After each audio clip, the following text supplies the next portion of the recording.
वाचालं पंगुं लंघयते गिरिं. हरि ओम महाराज, நமஸ்காரம். Program okay தானே? நல்லது, நல்லது நடக்கட்டும். வந்து போயிட்டு வந்துடு. நல்லது, நல்லது. ஓ ஓ ஓ பார்த்து நல்லது. மூக்கம் கரோதி வாசாரம் பங்கும் லங்கயதே கிரிம் யத்கிருபாத்தமஹம் வந்தே பரமானந்தமாதவம். யம் பிரம்மா வருணேந்திர ருத்ரமருதः स्तुन्वन्ति दिव्यैस्तवैः वेदैः साङ्गपदरगणोपनिषदैः गायन्ति यं सामगाम् ध्यानावस्थितदत्तदेन मनसा पश्यन्ति यं योगिनः. என்னம்மா? சரி போயிட்டு வாங்க. யம் பிரம்மா வருணேந்திர ருத்ரமருதம் சுன்வந்தி தேவைஸ்தவை வேதை சாங்கபதரக்கணோ மணிஷதை காயந்தி யம் சாமகாம் தியானாவஸ்திததத்கதேன மனசாம் பஷ்யந்தி யம் யோகினம் யஸ்யாந்தம் ந விதுசுராசுரஹணா தேவாய தஸ்மை நமः, தேவாய தஸ்மை நமः. அனைவருக்கும் என்னுடைய வணக்கங்கள். பகவத்கீதையினுடைய 13வது அத்தியாயமான சேத்ரைக்க விபாக யோகத்தில் நாம் அர்ஜுனனுடைய கேள்வியான பிரகிருதி என்றால் என்ன, புருஷன் என்றால் என்ன என்று நாம் பார்த்து வருகின்றோம். அதாவது புருஷன் என்றாலும் சேத்ரஜன் என்றாலும் ஆத்மா என்றாலும் ஒன்றுதான். அதே மாதிரி சேத்திரம் என்றாலும் இந்த பிரபஞ்சம் என்றாலும், இந்த சேத்திரம் பிரபஞ்சம் எதிலிருந்து வந்ததோ அது பிரகிருதி என்று உணர வேண்டும். இந்த சேத்திரத்தவே பிரகிருதின்னு சொல்லலாம். ஆனால் இந்த அத்தியாயத்தில் பகவான் இந்த உலகம், இந்த மனம், புத்தி, உடலுக்கு எது காரணமோ அது பிரகிருதி அப்படின்னு சொல்கிறார். மூல பிரகிருதியை சொல்கிறார். அதாவது மாயையில் இருந்துதான் நம்ம வந்தோம். அந்த மாயைக்கு ஒரு லட்சணம் சொல்கிறாரு. அவித்யா, அறியாமை, முக்குணங்களுடன் கூடிய பிரம்மனை சார்ந்து இருக்கின்ற இந்த மாயா அப்படிங்கிறார். அப்போ மாயாவினுடைய குணம் அல்லது தன்மை அல்லது சொரூபம் என்ன? ஃபஸ்ட்டு இது பிரம்மனை சார்ந்து இருக்கின்றது. சார்ந்து இருக்கின்றது என்ன அர்த்தம்?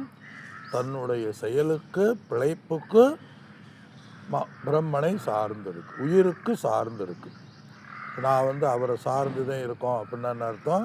நம்முடைய செயல்பாட்டுக்கு அவர் சார்ந்து இருக்கும். அதனால் நான் அவரை சார்ந்து இருக்கேன் அப்படின்னா அதே அர்த்தம். அது மாதிரி இந்த பிரம்மம், இந்த மாயை வெறும் ஜடம்.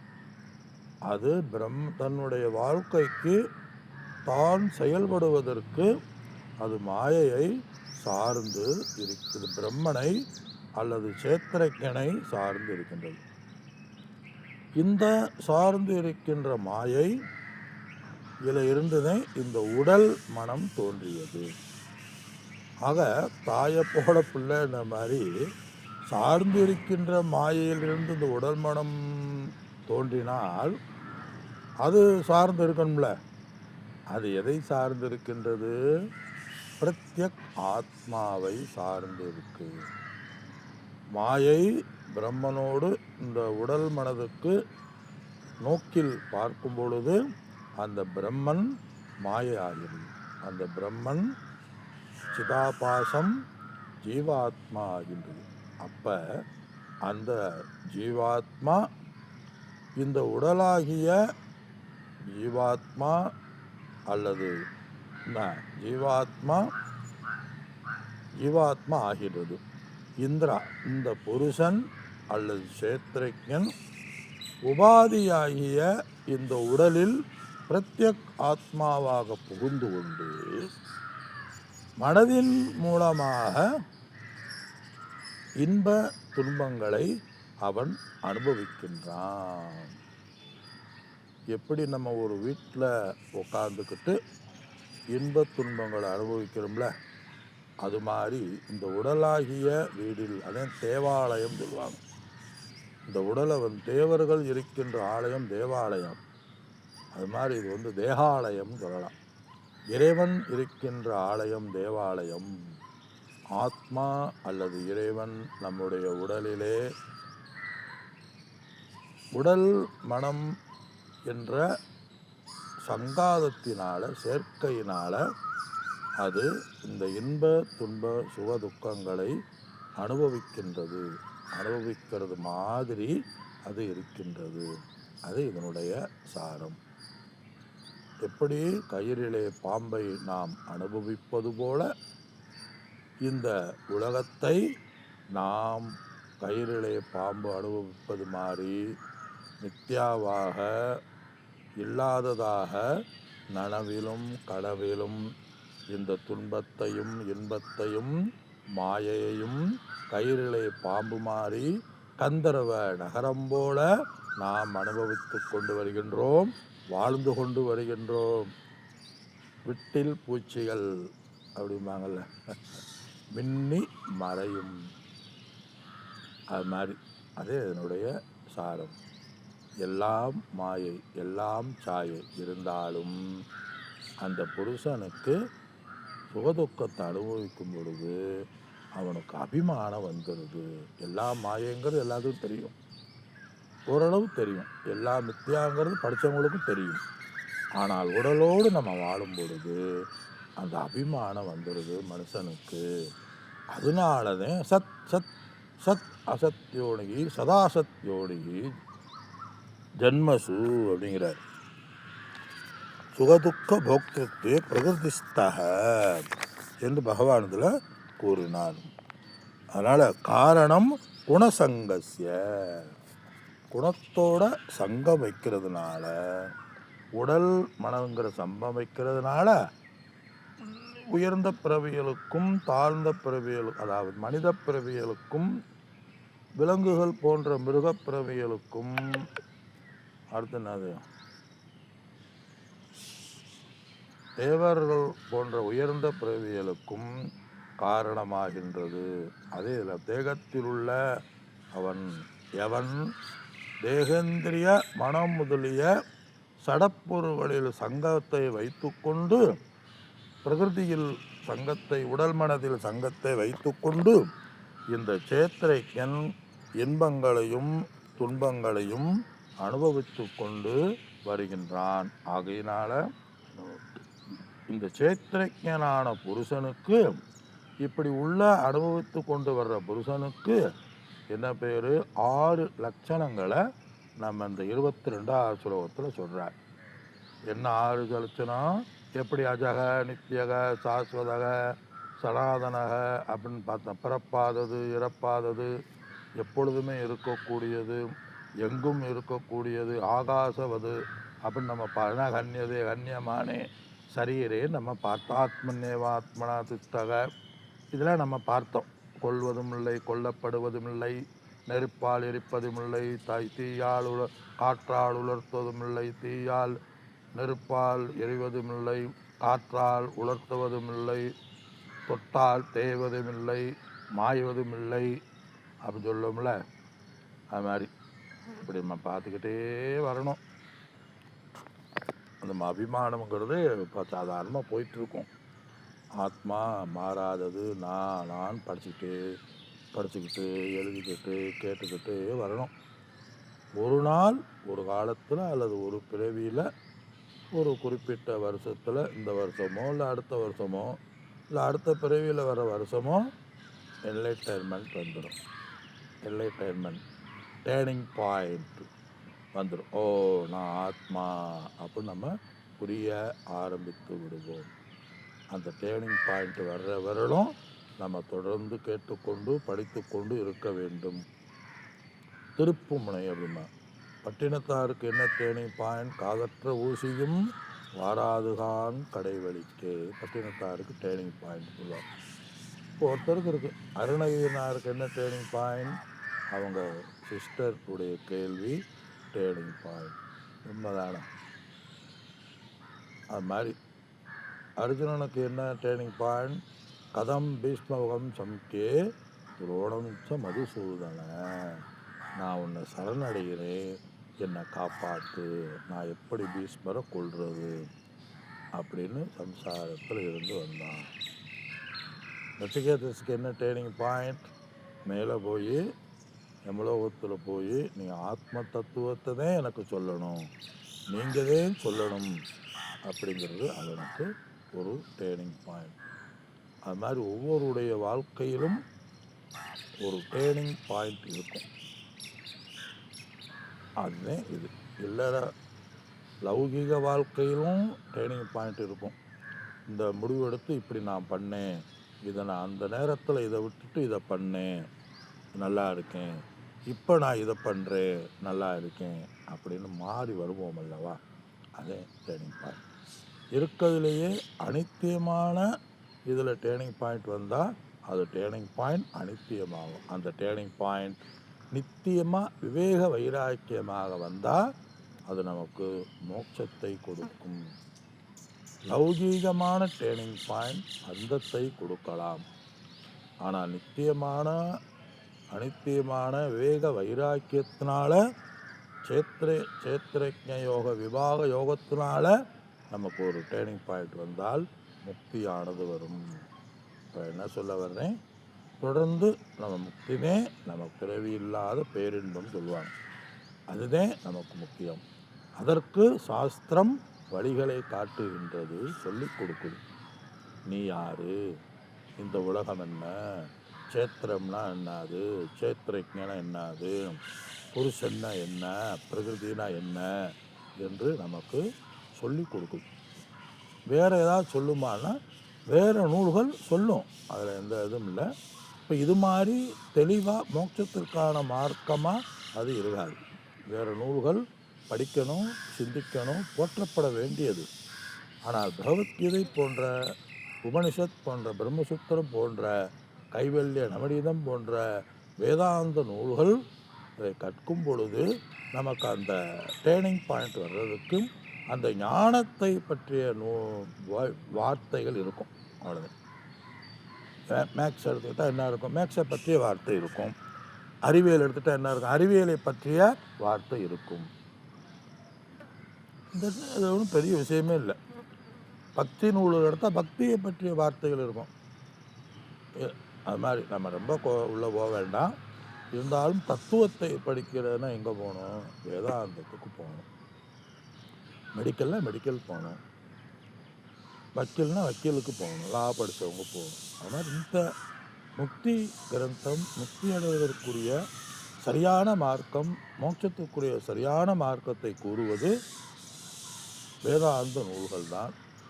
வேறு நூல்கள் மற்றவற்றை கூறும். அது மாதிரி இந்த சேத்திரஜ்ஞனானவன் என்ன பண்ணுறான்? இந்த நம்ம என்ன பார்த்தோம்? இவனுக்கு ஒரு லட்சணம் சொல்கிறாரு, உபதிரஷ்டா அப்படிங்கிறார். உபதிரஷ்டால இந்த தேகத்தில் 6 லட்சணங்களை சொல்கிறார். முதல் லட்சணம் உபதிரஷ்டா, 2வது லட்சணம் அனுமந்தா, 3வது லட்சணம் பர்த்தா, 4வது லட்சணம் போக்தா, 5வது மகேஸ்வரன். யாரோ சொல்கிறாங்க, எடுத்து விடக்கூடாது, நம்மளத்தை சொல்கிறாரு. சேத்திரக்களாகிய நாம், ஆத்மாவாகிய நாம் உபதிரஷ்டா, அனுமந்தா, பர்த்தா, போக்தா. 1 2 3 4 5 6 என்ன? நம்ம பரமாத்மா. நாமே ஒரு பரமாத்மா. அந்த சேத்திரஜன், அந்த புருஷன், அந்த இறைவன், அந்த சொரூபம், அந்த ஜீவாத்மா உபதிரஷ்டா அப்படிங்கிறார். உபதிரஷ்டான அந்த இடத்துல சமீபத்தில் இருப்பவன் அர்த்தம். உபதிரஷ்டா சமீபத்தில் நின்று காண்பவன், நியர்பை என்போம்ல, அது மாதிரி அருகில் இருந்து அவன் காண்பவன். யாரு? இந்த சேத்ரஜன். இந்த அசங்க தன்மையான சேத்ரஜன் உடலிலே இருந்து கொண்டு, மனதிலே இருந்து கொண்டு இன்பத் துன்பங்களை சங்கமாக ஏற்றுக்கொண்டு, சங்கம்னா தொடர்பு, உறவு, அவன் இன்ப துன்பங்களை அனுபவித்து கொண்டு இருப்பது போல இருந்தாலும் அந்த அந்த சேத்திரைக்குடைய யதார்த்த அசங்கமானவன். அவன் எதிலேயுமே பற்று இல்லாதவன். அப்படி இன்ப துன்பங்களை அனுபவித்தாலும் உபாதியினுடைய அடிப்படையிலே அனுபவிப்பது போல தெரியுதே ஒழிய, இந்த சேத்திரைக்கினுடைய யதார்த்த சொரூபம்னா உண்மை சொரூபம், நிச்சய சொரூபம் அவன் உபதிரஷ்டா அப்படிங்கிறார். உபதிரஷ்டானா சமீபத்தில் பார்த்து கொண்டு இருப்பவன், எஜமானன். ஒரு நம்ம சென்றப்பா யாகத்தை எப்படி, யாகத்தை தெரிந்தவன் யாகத்திலே பங்கு கொள்ளாமல் தனியாக இருந்து கொண்டு, அதாவது சாட்சியாக இருந்து கொண்டு யாகத்தில் நடக்கின்ற செயல்களையும் குறைகளையும் எஜமானன் பார்ப்பது போல இந்த உடல் மனதினுடைய செயல்களை பார்க்கின்ற கர்த்தாவாக அவன் இருக்கின்றான். அதனால் இந்த சேத்தனைக்கனானவன், இந்த புருஷனானவன் உபதிரஷ்டா. என்னென்ன கனவு நனவு முதலிய அவித்தையில் எந்த பொருளை பார்க்கின்றோமோ அதில் அவன் சம்பந்தமில்லாதவன். உண்மையிலேயே உபதிரஷ்டா, கண்காணிப்பவன் தான். அதனால் அவன் உபதிரஷ்டா.